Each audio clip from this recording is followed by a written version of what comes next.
Welcome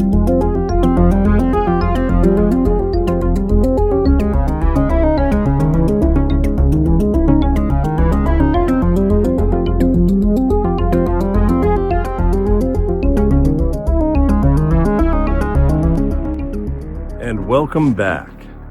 Over the years, there have been many reported sightings of mountain lions in Maine. It's an ongoing phenomenon. In this episode, I meet with a woman who saw a juvenile mountain lion. Today I'm here with Jean Tewksbury. Now, Jean has done a lot of research on mountain lions and what they're doing in Maine. And I'd like to just turn it over to Jean and just let her talk to us about that. Well, thank you. I'm really glad to be able to speak to you today. Yeah, my primary focus of research has changed over the years, and it is primarily focused on the mountain lion sightings in Maine, along with other eastern states where they're considered extinct. Maine is like the primary focus of it, though, is what I try to keep it at, even though I do collect data from other states. And it's because I have sat down with the state biologist. I have talked over the phone with the former state biologist who had them declared extinct. I've talked to newspaper reporters who have done tons of articles on it. I've spoken to people, a woman who was part of the Eastern Puma Research Network that was she was based in Maine, so she was like their advocate getting stories, and she's actually done a few newspaper articles, and one was on several sightings in Lubec, Maine and down East Maine. But the funny thing is I never realized that they were thought to be extinct in the state until, they were declared extinct after the fact. But when I was told that they were considered extinct was back in 2015 when I began volunteering at the International Cryptozoology Museum. And Lauren Coleman was the one who actually said, you need to look into the mystery cats. When you say mystery cats to me, I think Black Panthers, okay, really? And I'm like, what? And he goes, no, mountain lions. And I'm like, what the heck are you talking about? And he said, the state doesn't recognize mountain lions being here. They're here. No, they're not. Yes, they are. No, they're not. So here I am fighting with what most people call the godfather of cryptozoology. But to find out that, yes, he was right. But I never understood that because I've grown up on the mid-coast. I actually grew up in Rockland, which is not too far away. Mm-hmm. And it wasn't unheard of when you're growing up to hear stories of a bear wandering, through, or a mountain lion sighting, or a bobcat sighting and stuff. So it was just one of those things of, wait a minute. So the more I looked into it, at the time, like I said, they weren't extinct until 3 years later. They finally finalized it. But yeah, there was just so many articles, and I actually started collecting the older newspaper articles and stuff. There has been 2 confirmed sightings. One was a DNA test in Cape Elizabeth. A woman had seen one. Wow. The Warden Service and biologists went out, did testing. They found fur, hair samples, and it came back as positive for mountain lion. And then another gentleman had come across some tracks in Monmouth, and the tracks were verified to be cougar, but that's the only way. They say there's no breeding population in any of the eastern states. Wow. And for the longest time, when I started researching, I started following the work of the late zoologist Bruce S. Wright out of New Brunswick. Okay. Because the books that he has, he was doing like firefighting, and he was dealing with a woods fire, and somebody goes, oh my gosh, there's a mountain lion. And he's like, wait, what? There's no mountain lions in New Brunswick. So he was like, well, wait a minute, if you saw one. So he started collecting data and citing reports and stuff and put them all in a book that is actually right beside you. It's a great reference book, it really is. Has helped me a lot with looking into things. And it, like I said, it's got documented science. It tells you when they were extirpated in the late 1800s, which means they're, not supposed to be here. Might have a few wandering around. But the last known mountain lion was killed in 1938. Wow. It was actually, the gentleman was from Canada. He was over in Maine. He actually shot it, he stuffed it, and Mr. Bruce S. Wright actually purchased that cougar. He passed away in 1975, but several years later, they have discovered that there are mountain lions in New Brunswick. Still no breeding population. That's always the big thing, is no breeding population. That seems to be the major thing, is they say no breeding population. So this is when it gets interesting for me. In 2021, I was driving my daughter to work, and I'm coming home in Cushing, which is just about 5 miles down the road. Sure. There is a school, and then it comes down over a hill. There's a little marsh area, and then you've got this big hill with a huge field, and off to the other side, rock wall, trees, and then a big pasture on the other side of it. Well, it was about a little after 6 in the morning, and as I'm driving down, I noticed this animal by the culvert. And I'm like, all right, well, you start to speed up, so I always slow down anyways. So I slowed right down, and next thing I know, I've got this large cat. Oh, wow. Coming out and running along the side of my car. I'm still hitting the brake because I swear to God I'm going to hit this thing because it's right there. Sure. And it's right in line with the front passenger side of my car. And I'm going up, and it starts up over the hill, and it gets a little ways, and it takes one huge jump into the thickets. I see this beautifully long tail, these dark spots. The thing was rust color, and I'm like, oh my God. Right. What did I just see? So I stopped at the top of the hill because there's a farmhouse, turn around, come back. There's a little turnabout where you can just pull your car off where the marsh area is. Oh, yeah. And I got out, and I go across the street, and I start, where did this thing go? Wow. And I can't find it.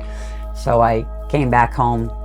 I made a phone call and was told that I was kind of an idiot, because if it was what I thought it was, Mama's not too far away. Right. Because this thing was about 35, 40 pounds. Right. And I estimated it to be about 5 or 6 months old. So then I'm thinking, all right, I'm home. I need to go down cellar and grab my gear. Well, I always carry in my backpack plaster. Of course. I gathered up my stuff. I go back out, head back there, and I find one track. Wow. That was right by where the culvert was, because it ended up on the road. And I decided to cast it. So I took a print of it. I ended up saving that. And when I had my meeting with the Region B state biologist, I showed him, and he was very intrigued. Yes. I didn't tell him what it was or where it was from. I just said, can you look at this photo for me? Yep. And he was like, sure. And he was like, oh my gosh. Yeah. He's like, this is asymmetrical. It's not symmetrical. It's asymmetrical. There's no claw prints. This is okay. What? And so I explained it to him, and he handed it back to me, and he said, I'm sorry. He says, you're saying you're insinuating breeding population, and there's no breeding population within the state. And that's because you saw one with spots on it, and that had characteristics of a younger mountain lion. Yeah. And so due to those characteristics, that would mean it was probably, born in the state, for it to be that young and to be in here, or somewhere in the Northeast, which would, which would indicate a breeding population. And so the biologist didn't like that of this. So Jean, tell us, this is exactly what you saw. Yeah, I was asked, I believe we discussed there several times too. People were sending me photos. Is this what you saw? Is this what you saw? I found this picture on public domain after being on there for several hours and going through over 2,000 photos. This is the color, the height, the size. This is what I saw. But from the other side, because like I said, it was running along, and when it jumped. And you saw this in Cushing, you said? Yes. Okay. In Cushing, Maine. And it's a juvenile, a clear juvenile that wouldn't have traveled, hundreds or thousands of miles to be here at that age. It's very hard with stuff like that. I mean, being told by the state biologist, by people, that I mistook what I saw. It's not. So we had discussed it when I when we first sat down there that with all the research that I do, and because I am trying to, do stuff with other states as well, I have started up a group on Facebook. It's called Eastern Ghost Cat Research, in search of the elusive Eastern Panther. I did this because, and it's a private group. I do have people have to answer questions to get in. I approve all the posts because I want it to be a safe place for people to be able to discuss their sightings if they've had one.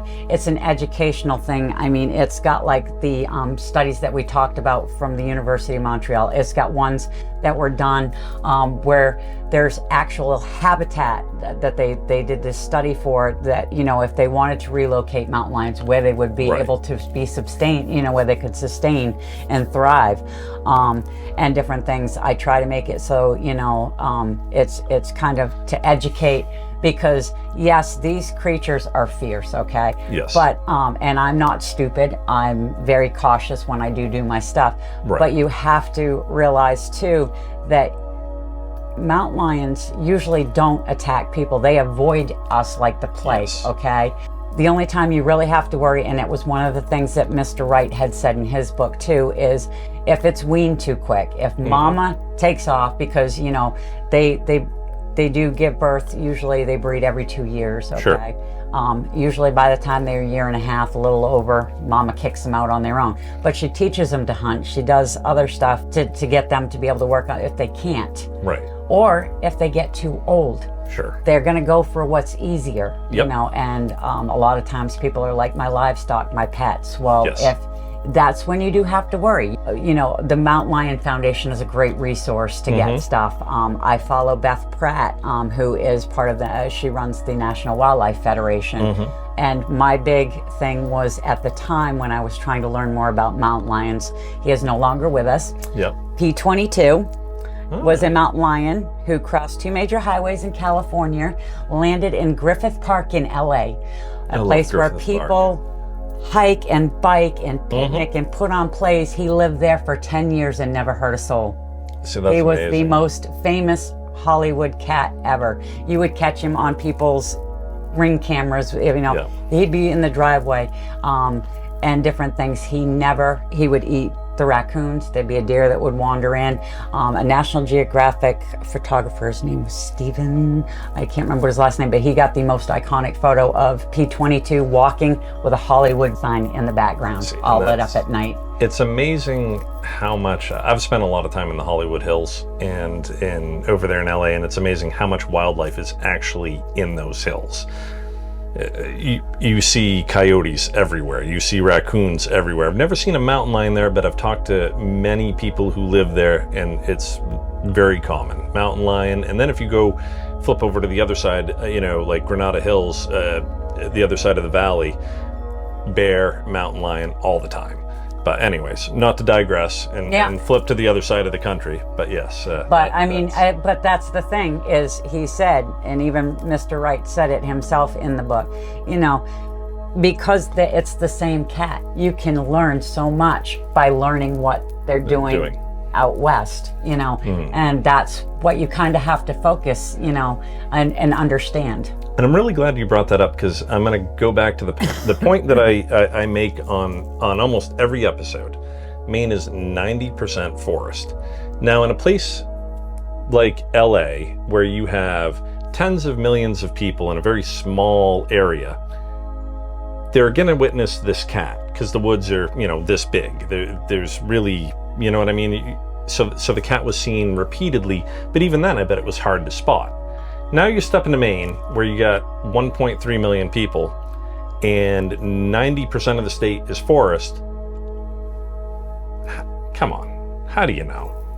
Then that's a good point, because actually, when I was talking to V. Paul Reynolds, I was going through some of his, the files there that he was telling me, oh, look this up, and he has some comments. One was from a California Inland Fisheries and Wildlife retired, okay? Nice. And he worked in the mountains in California. Nice. And will tell you, He saw plenty of mountain lion tracks, but he never once saw a mountain lion. He came to Maine, and guess what he spotted? A mountain lion. Yes. And we got the woods here. And that's why, and we don't have a big population. So that's why, like, every sighting is worth 100 sightings. It's worth so many more sightings if it's if it's a legitimate sighting. And the same with Bigfoot sightings. Like, I've talked to legitimate professional people who are very believable. I'm not talking, meth heads on the street. I'm talking like really smart, intelligent people who can articulate exactly what they saw. And they saw a bipedal primate, okay? Or some of them think it's human. Whatever they want, it's fine. We don't know. We haven't interviewed one or captured one or anything yet, so we don't have any finality or any type of, we don't know where their intellect is at. We don't know. There's a lot of mystery around Bigfoot, but they exist. Yeah. And that's a great point, because I've had people go, oh, well, will you come talk because you're an expert? No, not an expert. If I was an expert, I'd already have all the answers. Right. There are people that are more knowledgeable, but there are really, when it comes to saying expert this, expert that, we're all on the same level playing field here. It's just how much we know and how much we get out there. I have a couple friends in Massachusetts that they do boots to the ground. That's what their research is, boots to the ground. Boots to the ground. And I love that, because that's when that translates over to Bigfoot or Sasquatch. Kevin and I, or my son and I, or whoever, like, we are out and you have to go hiking. You have to get out into the woods, like deep into the woods, and really look and spend time there. And that's when you find the clues to the mysteries. Is there anything, in finality or in conclusion that you want to state regarding people who are interested in finding out more about mountain lions potentially in Maine?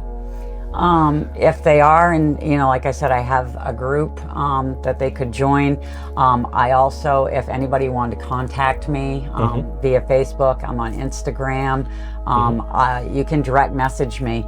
I would be glad to, discuss anything on it and stuff. I'm really open. I want more people to know that it's a safe place, to come forward, because I have had people report sightings and it has turned out that that's not what it was, but at least they knew somebody was listening and they could get some answers. And that's what I'm trying to do. I'm trying to give them that amount of respect without pushing anything, because when somebody does say it, when I do an interview, I never say, so what did the mountain lion look like? I always like, okay, so how big was this animal? What color was it? Right. I try not to push the subject, because the more that you use it, then they're going to be like, everything starts manifesting more and more, and then it's like, So in parting, I do want to encourage anybody watching this, if you've seen a mountain lion, please talk about it in the comments. It's safe here. I will, if anybody trolls, I will get rid of them